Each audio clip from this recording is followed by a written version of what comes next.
Good morning students, class +2 subject history, date 24th July 2021. Students, today we are going to start short question answer of chapter 10th गुरु गोविंद सिंह जी खालसा पंथ की स्थापना, उनकी लड़ाइयाँ एवं व्यक्तित्व. Now let's start. 11th question, Chamkaur Sahib की लड़ाई का संक्षिप्त विवरण दीजिए. चमकौर साहिब की लड़ाई के बारे में हमने बताना है. गुरु गोविंद सिंह जी द्वारा श्री आनंदपुर साहिब का दुर्ग छोड़ने के पश्चात मुग़ल सेनाएं बहुत तीव्रता से उनका पीछा कर रही थी. जब गुरु गोविंद सिंह जी ने आनंदपुर साहिब का किला छोड़ दिया तो मुग़ल सेनाएं क्या है, उनका पीछा कर रही थी. गुरु साहब ने चमकौर साहिब की एक कच्ची गढ़ी में 40 सिखों सहित शरण ली. गुरु जी ने कहाँ पर शरण ली? चमकौर साहिब की एक कच्ची गढ़ी में शरण ली. उसमें उनके साथ कितने सिख थे? 40 Sikh. Students, is it clear? 22 दिसंबर 1704 ईस्वी को हजारों की संख्या में मुग़ल सैनिकों ने इस गढ़ी को घेरे में ले लिया. तो जहाँ पर गुरु गोविंद सिंह जी ने शरण ली थी, उस गढ़ी को किसने घेर लिया? मुग़ल सैनिकों ने. कब घेरा? 22 दिसंबर 1704 ईस्वी को. चमकौर साहिब की यह लड़ाई बहुत घमासान लड़ाई थी. इस लड़ाई में गुरु गोविंद सिंह जी के दो बड़े साहिबजादों, साहिबजादा अजीत सिंह जी तथा साहिबजादा जुझार सिंह जी, इन्होंने वीरता प्रदर्शित की कि मुग़लों को दिन में तारे दिखाई देने लगे. कौन सी लड़ाई? चमकौर साहिब की लड़ाई हुई.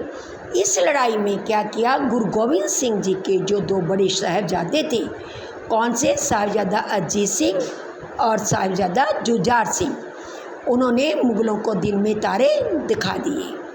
उन्होंने असंख्य मुसलमानों को मृत्यु की गोद में सुलाया और अंत लड़ते लड़ते शहीद हो गए.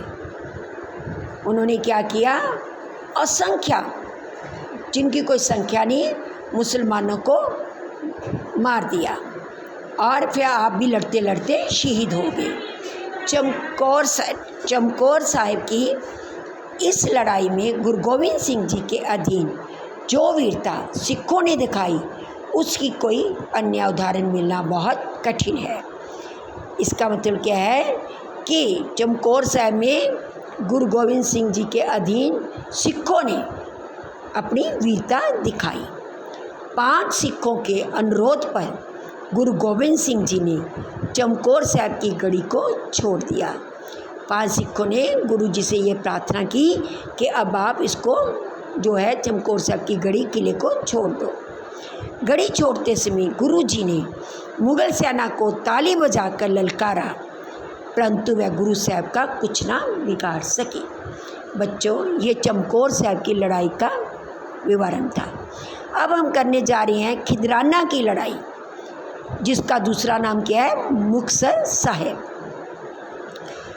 खिदराना की लड़ाई गुरुजी तथा मुग़ल सेना में लड़ी जाने वाली अंतिम निर्णायक लड़ाई थी.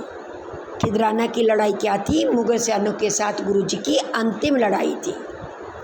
गुरुजी माछीवाड़ा के जंगलों में अनेक कठिनाइयाँ झेलते हुए खिदराना पहुँचे थे. गुरुजी खिदराना कैसे पहुँचे? माछीवाड़े के जंगलों में से, और वहाँ पर उन्हें बहुत सी कठिनाइयों का सामना करना पड़ा. जब मुग़लों को इस बात का पता चला तो सरहिंद के नवाब वजीर खान ने खिदराना में गुरु साहिब पर आक्रमण करने की योजना बनाई. क्या किया? जब मुग़लों को इस बात का पता चल गया कि गुरुजी क्या है माछीवाड़ों के जंगलों में से कठिनाइयों को सहन करते हुए खिदराना पहुंच गए हैं, तो उन्होंने क्या किया, खिदराना पर आक्रमण करने की योजना बनाई। उसने 29 दिसंबर 1705 ईस्वी को एक विशाल सेना के साथ गुरुजी की सेना पर खिदराना के स्थान पर आक्रमण कर दिया। मुग़लों ने खिदराना पर कब आक्रमण किया? 29 दिसंबर 1705 ईस्वी को। इस लड़ाई में सिखों ने बड़ी वीरता दिखाई। सिख घबराए नहीं, बल्कि बड़ी वीरता से डटकर उन्होंने मुकाबला किया। उन्होंने मुग़ल सेना के ऐसे छक्के छुड़ाए कि वह युद्ध स्थल छोड़कर भाग गए। सिखों ने क्या किया, खिदराना की लड़ाई में मुग़ल सेना को ऐसे छक्के छुड़ाए कि वह उस स्थान को छोड़कर भाग गए। इस प्रकार गुरुजी को अपनी इस अंतिम लड़ाई में बड़ी शानदार विजय प्राप्त हुई। इस लड़ाई में वे 40 सिख भी लड़ते लड़ते शहीद हो गए थे, जो श्री आनंदपुर साहिब की दूसरी लड़ाई में गुरुजी का साथ छोड़ गए थे। कौन से सिख? 40 सिख जिन्होंने गुरुजी का आनंदपुर साहिब की लड़ाई में साथ छोड़ दिया था, वो भी मुक्तसर की लड़ाई में आकर शामिल हो गए और लड़ते लड़ते शहीद हो गए। उनकी कुर्बानी से प्रभावित होकर और उनके नेता महासिंह, जो जीवन की अंतिम सांसें ले रहे थे, उनकी विनती को स्वीकार करके गुरु साहब ने उनके द्वारा लिखे गए बेदावे को फाड़ दिया। क्या हुआ, जब 40 सिखों ने अपनी कुर्बानी दे दी खिदराना की लड़ाई में, तो जो उनके नेता थे महासिंह, वो अपनी जीवन की अंतिम सांसें ले रहे थे। तो उन्होंने गुरुजी को विनती की कि जो 40 सिखों ने आपको बेदावा लिख कर दिया था उसको फाड़ दो। तो गुरुजी ने वो बेदावे को फाड़ दिया और उन्हें मुक्ति का वर दिया। इस कारण खिदराना का नाम श्री मुक्तसर साहिब पड़ गया। अब बच्चों आपको समझाई खिदराना का नाम मुक्तसर क्यों पड़ा?